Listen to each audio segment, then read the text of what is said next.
Integral cos x minus sin x by square root of 8 minus sin 2x dx.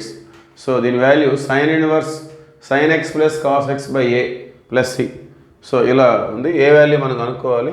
So ఇక్కడ ఈ route లోపల దీన్ని మనం adjustment చేసుకుందాం. So cos x minus sin x by square root of 8 minus sin 2xని ఈ విధంగా రాసుకోవచ్చు. sin x plus cos x whole square minus 1. Okay. So sin x plus cos x whole square అంటే ఏ square అంటే sin square, B square అంటే cos square. sin square plus cos square 1 అవుతుంది. ఆ 1కి 1 cancel అయిపోతుంది. తర్వాత 2 sin x cos x అంటే sin 2x. Okay. So it become integral cos minus sin by, so ఇది minus into minus plus 1, 8 plus 1 9.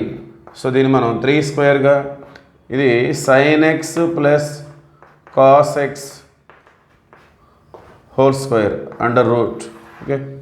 So దీన్ని మనం t అనుకున్నట్లయితే, so derivative of sin x ఏంటి? cos x. Derivative of cos అంటే minus sin. Okay. So ఈ మొత్తం కూడా dtలోకి వెళ్ళిపోతుంది అది.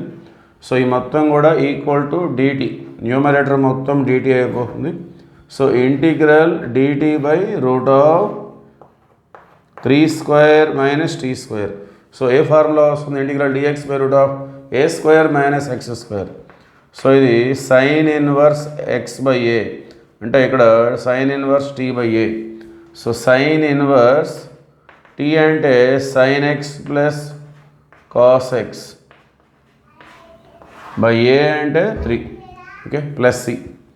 సో ఈ రెండు కంపేర్ చేసుకున్నట్లయితే a ఈజ్ ఈక్వల్ ఎంత? Therefore a is equal to 3.